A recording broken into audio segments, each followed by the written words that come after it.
Ladies and gentlemen, welcome to another episode of the Balish Wrestling Podcast right here on Spreaker.com. I am joined in studio with Axis Unknown's lead singer and frontman, Dan Acosta.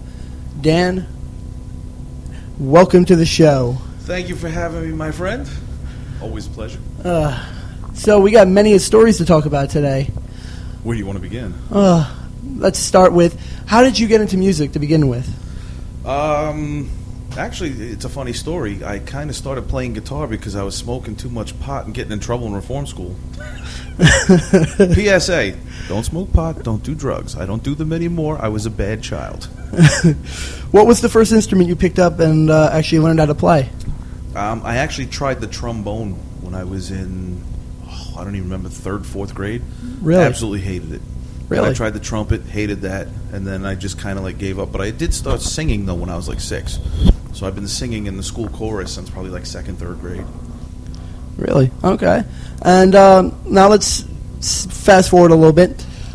When you started a band, what was the original genre of music? Like, what kind of music did you play? It's always been rock, but it was more of like a folk kind of classic rock. People used to tease us all the time and said that we were destined to be the next Hootie and the Blowfish, which wasn't a bad thing back then. No. It just wasn't the direction I wanted to go in. And where did the name Axis Unknown come from? Oh, okay. Disclaimer, this is another drug-related story. Okay. Again, do not do drugs. Drugs are bad. Drugs are bad, everyone. Drugs are bad, okay. Mr. Garrison. But, yeah, kind of hanging out with a friend of mine, and he was we're smoking a little, having a conversation, and we're trying to come up with a band name because I had a battle of the bands coming up, and we couldn't figure out what the name of the band was going to be, so it's we were going in as an unknown band. So we happened to be listening to Jimi Hendrix' Axis Bold as Love, which was the name of the album. Yeah. And my buddy looks at me just stone half out of his mind. He was he goes, "How about Axis, dude?" He's like, "That sounds cool, Axis Unknown." And I was just all right, whatever. And that was kind of how it happened. And when did you guys actually start performing around locally? What was your first gig? What years did you actually perform professionally? Very first gig, if I remember correctly, New Year's Eve party in the guitar player's living room. So, a whole bunch of friends hanging out, everybody. Again, another disclaimer, don't do drugs. Drugs are bad. We're all hanging out and Let partying. me just mention this beforehand. Drugs are bad. Don't do drugs. Don't follow what he did in the past. For the record, I have been straight edge, completely clean, sober, no cigarettes, no nothing for more than 10 years. So, congratulations. But this is why. Yeah. Okay, let's hear the story why. So we were all hanging out and just kind of partying like a bunch of crazed lunatics, and we decided to set up in the kitchen of all places and just start jamming. So technically that was our first show. And then we had a Battle of the Bands booked at a place called Central Avenue Bar and Grill in Farmingdale. And that was legit our first show. Yeah. And I broke 3 strings during my first guitar solo because I was so nervous. Of course. Oh, God. Now, what was the first song you guys actually recorded? Oh, God, probably Devil's Creek. That song goes back to 94, but actually I wrote Miles Away back in 91. Now, what's the story behind Miles Away? I was at my brother's wedding. My older brother got married in Canada, and no joke, I just fresh out of reform school. So I left reform school. 3 days later, jumped in the car with Mom, drove to Canada for my brother's wedding. So I met a girl at the wedding, and we kind of just kicked. We were kicking back, just hanging out. No messing around and nothing. Just met each other for the first time, but we hung out all day. I was 17 years old, I think. And I never saw her again because the next day she went back home wherever she lives in Canada. I don't remember where it was at the time. And then I went back to Long Island a week later. So we keep in touch over the phone. And then as a joke, she said to me, she goes, "Hey, why don't you write a song about, how we met and everything and had our one day?" She goes, "That way when you get famous and I hear it on the radio, I'll know it was for me." And I was like, yeah, sure, why not? So I ended up writing the song. Now, side note to that, back in 1998, all those years later, the Jerry Springer Show called me. And they actually reunited me with her, and I played that song on the show. And my old drummer, Mike Seppi, just sent me the videotape. So that's going to be surfacing soon. He found the videotape of the show from Jerry Springer. So we'll be able to see it then. Yeah, and I got to perform it in front of Razor Ramon, who was the Intercontinental Champ at the time, and Bret the Hitman Hart, because they were doing a Make-A-Wish show the same day in the studio. And we talked about this at a party once. You said that you were like doing rehearsals beforehand, and Bret Hart said what about the music? Oh yeah, no, they told me it was a cool tune, like they were digging it and everything, but I didn't really get to talk to them because they were in the dressing room. I was in the green room. They were getting ready to do their episode that they were filming, which was a Make-A-Wish thing. But yeah, it was crazy because like I'm singing it, and then I turn around and I look and I see Razor Ramon standing there, and he was just like, "Yeah, not bad, not bad." He's like, "Kind of like that," and then walked away, and I was just like, like friggin' mark out moment. I was like, Yeah, you were starstruck. Yeah, like didn't even know what to say at the time. Yeah, because it was just like, oh shit, that was Razor Ramon, And then I see Bret Hart walking by, and I was like, holy fuck, It's the Hitman. So I gotta try and control those f-bombs. Yeah. On this show, I really don't care. I'm the king of f-bombs. If you drop a few, it's all right, but try not to. Yeah, it was crazy. Yeah. Now, how did the crowd actually react 2 miles away when you performed it on the Jerry Springer show? Oh, it was cool. Like, they all clapped along with it and shit. But I only did like a 30-second version of it. Okay. Because of time constraints on the show. But everybody clapped along. It was cool. I had a great time. Okay.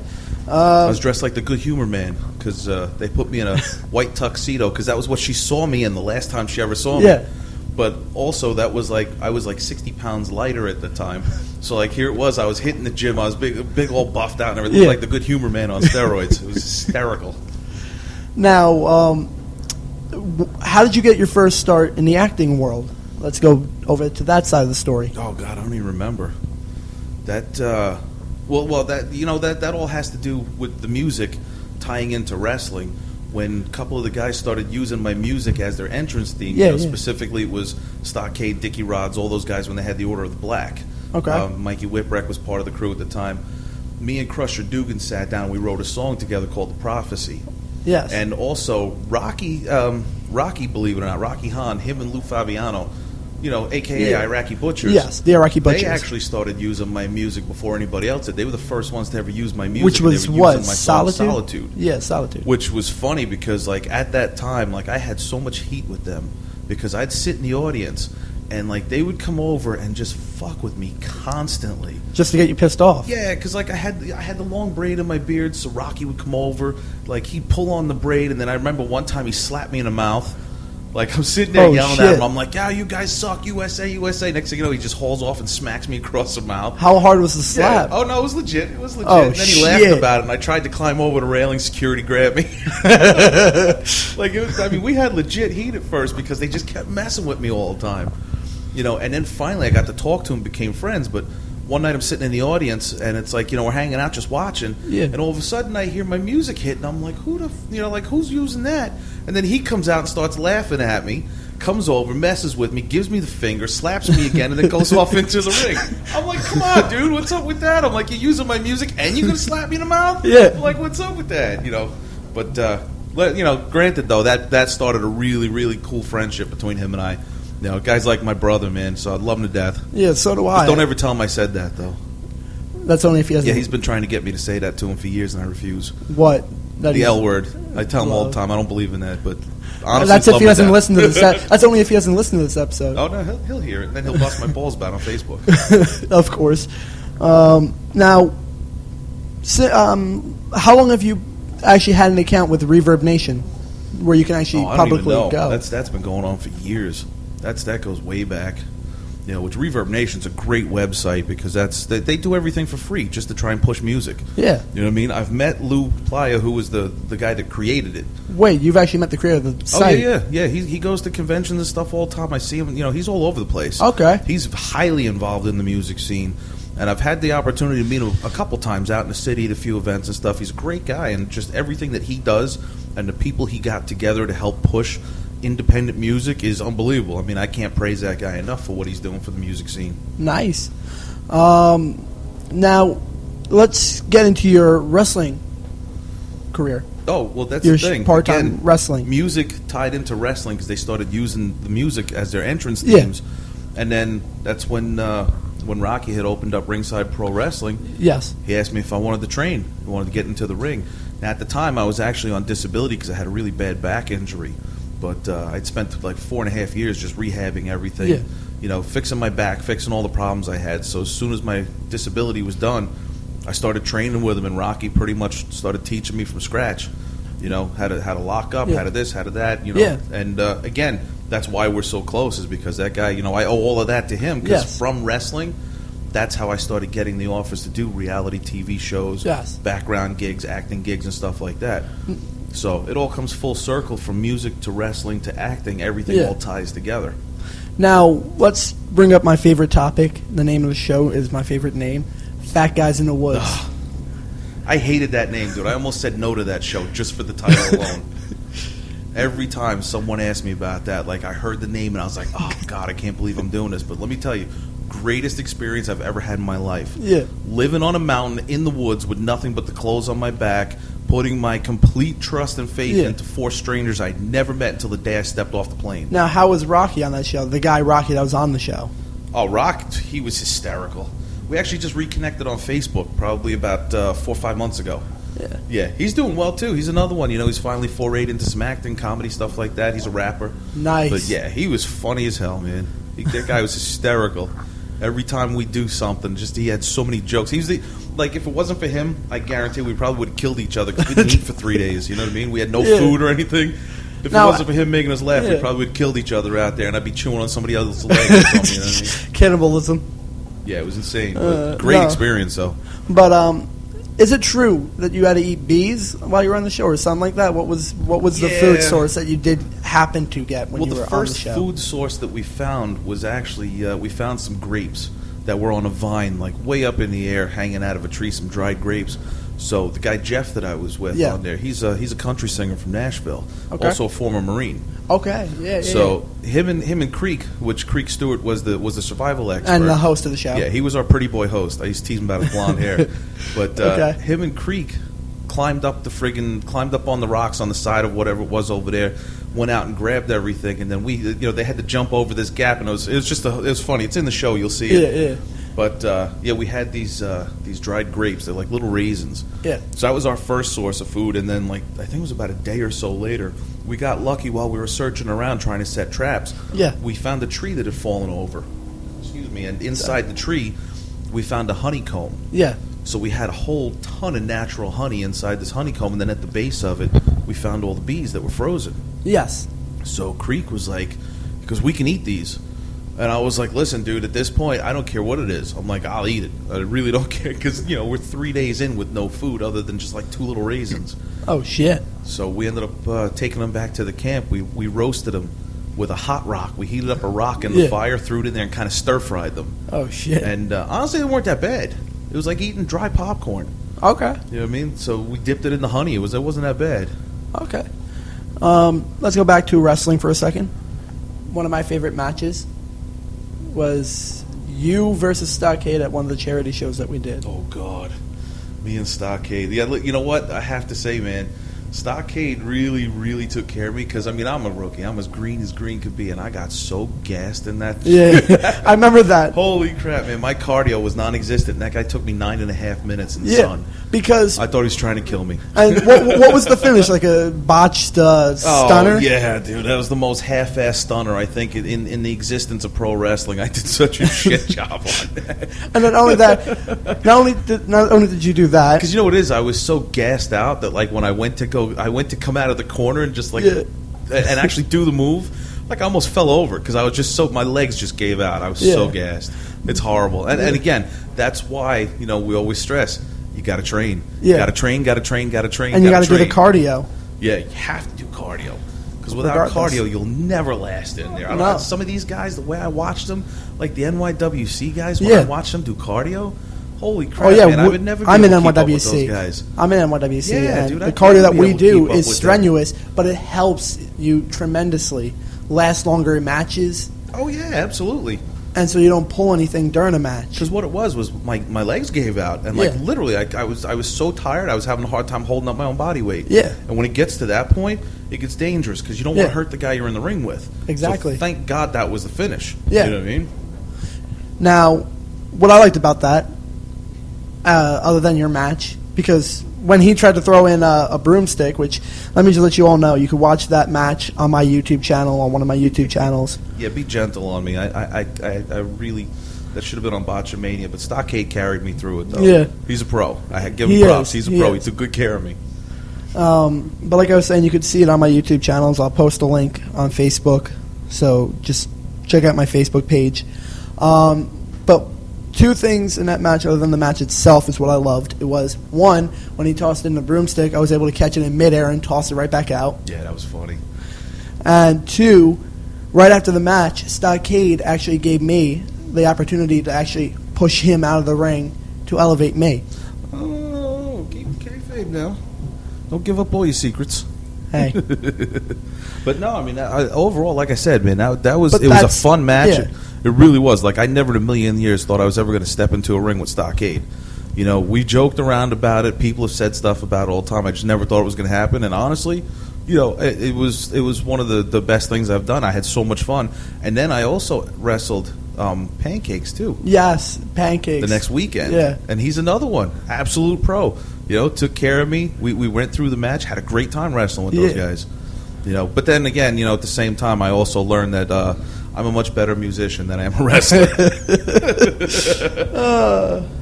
Well, let me just say this. Recently, if you don't know this already, letting the crowd know, before it's even up on the NYWC archives, I was involved in the Psycho Circus 14 anniversary Battle Royal, the Joker's Wild Battle Royal. Oh, yeah, that's right. I forgot about that. I was in that because they just wanted to add refs. Good. And I was tossed out. All I heard, I mean, I know this is probably kayfabe break. I'm probably going to get in trouble for this. Oh, no, don't get in trouble for anything. Well, then I'm just going to keep it a secret. Yeah. But anyways, what I loved about that was just the fact that I was involved. That's the moral of the story, is that I just loved how I was involved in a match. Yeah, well, that's the thing. The reason why I tried to get it, you know, tried to hold my hand at professional wrestling is because, again, that was a childhood dream.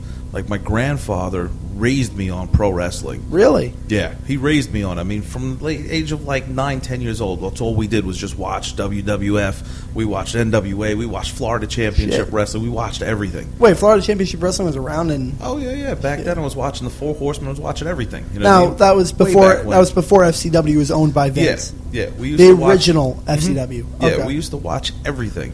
And so when I got the opportunity to train, I was like, oh, absolutely, let me jump in there. And then wrestling my first match, let me tell you, nervous as hell. Wasn't your first match? I had no clue what the hell I was doing. I was green as green could be, but it was at a fundraiser that we were throwing. Yeah, you were the Knockouts of Bohemia. Yeah, you were there, and you saw. Like, I threw a clothesline, and it was completely, like, awkward. You know, I threw it from the wrong side. I mean, I was a mess.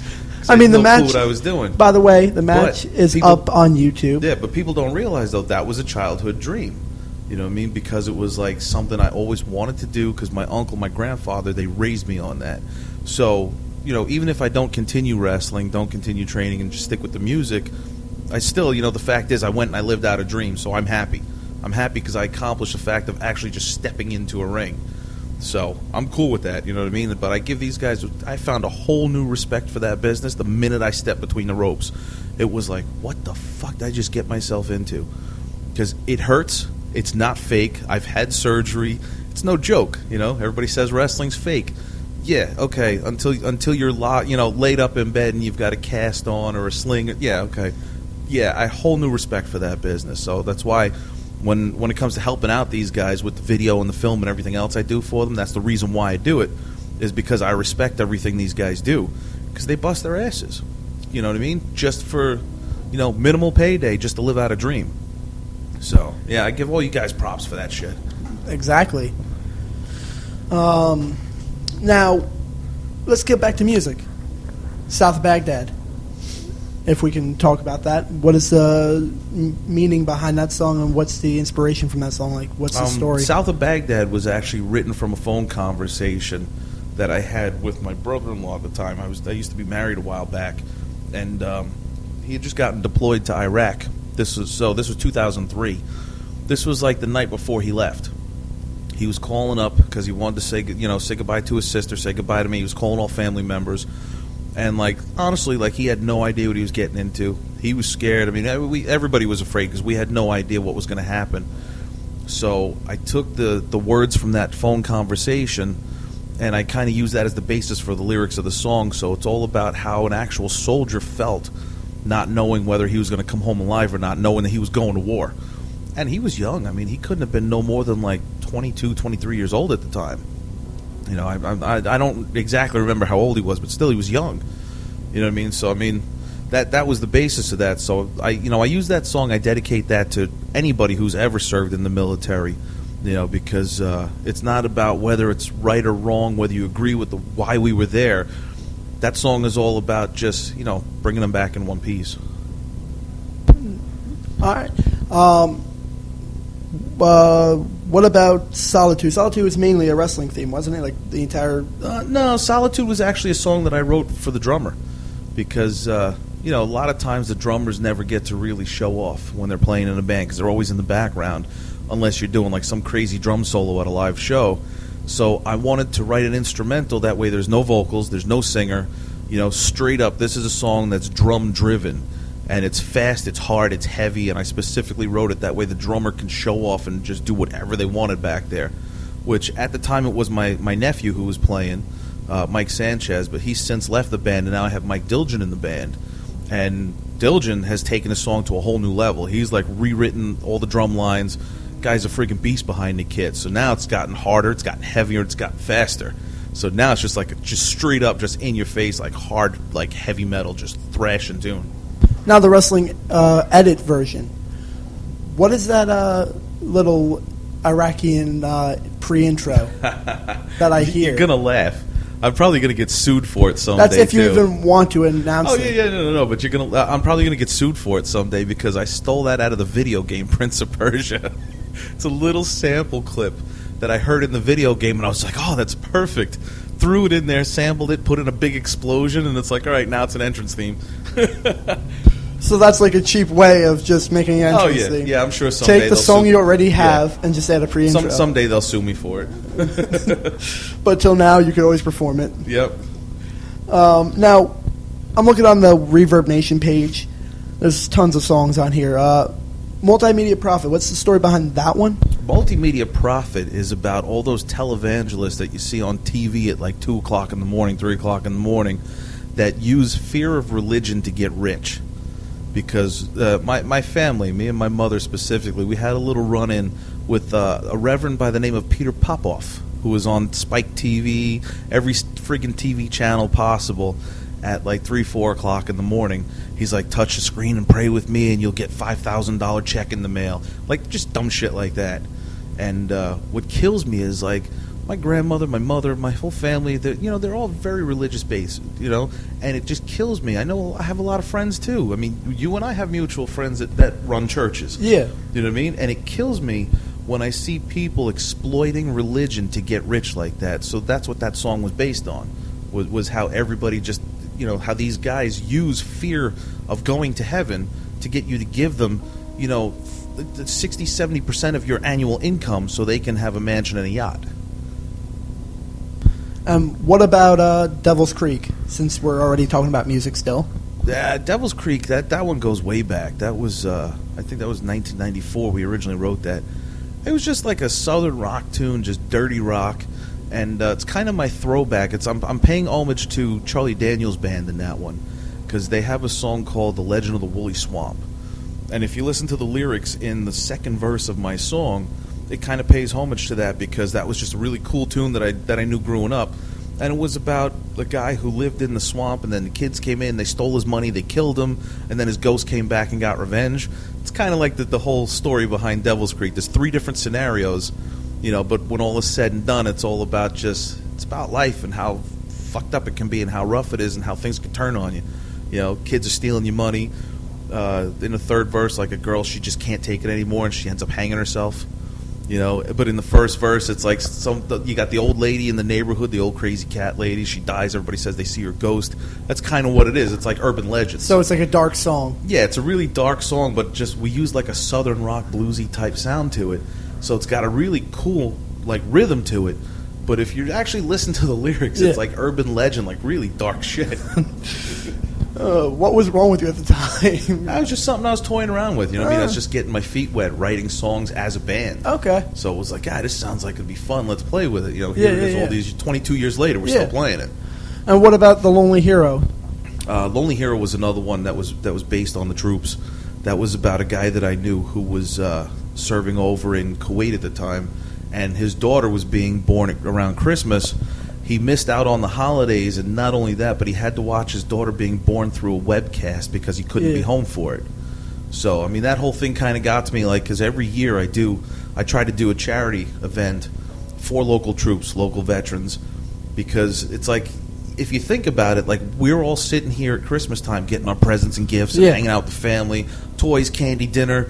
These guys are sitting in a friggin' tent somewhere in the middle of a sandy desert or, wherever they may be. Yeah.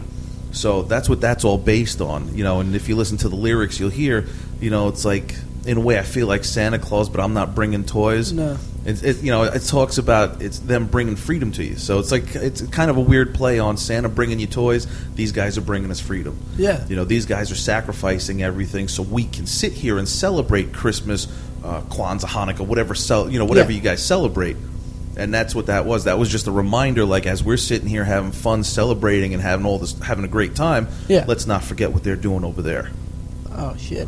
All right. Now, one more question before we get into the performance segment of the show. Out of all the songs you've made, if you had to choose one, what would be your favorite song? That's a rough one. If it's not one, what is, like, top 3, top 4? One of my favorite songs. What are you talking about? Like, just all-time favorite song to play? I actually have some music that, like, I don't even play with the band. So I had a lot of solo stuff too. Okay. So I had one song. It was called BDB, which ain't it funny? And BDB, it's a joke between me and an old friend. They used to call us the Beefy Diesel Brothers. Beefy Diesel Brothers. It's funny as hell because we were in the gym, we're getting all jacked up and everything. They used to tease us all the time because he's like all tall and GQ and like really huge and muscular. And here it is, I'm the short guy with the tattoos, is all beefed out. So they used to call us the Beefy Diesel Brothers. Of course. So that's what that was about, and that was about growing up, partying with friends. We're sitting down having a couple beers one day, reminiscing about all the stupid shit we used to do. Yeah. So that's a fun one to play, but I never get to play. I really don't get to play that anymore. And I'd have to say I love playing Multimedia Prophet just because it's fun. Because, thanks to Rocky, I like to scream out in the middle of the song, "Hallelujah, motherfuckers!" Every time Rocky's around, he screams that out in the middle of the club. He gets out of control with that. Yeah. But, that's a fun one. Solitude's always fun to play. And honestly, I like Prophecy, the Prophecy, because it's just a heavy song, and it's all about... you're going to respect us no matter what. Talks about, respect through fear, respect through force. Like, it's a fun song, and it's all about, getting in the ring, too, which I wrote it about wrestling. Well, yeah, because like you said earlier. And again, Crusher Dugan wrote the music with that, and he came up with some really cool stuff, so we got together, collaborated. That one's a really fun one to play, too. All right. Now, I'm going to take a quick break while Dan sets up to perform. Ladies and gentlemen, the show will continue in just 2 seconds, so stay right at the computer. Here is Dan Acosta's segment where he performs. Thank you.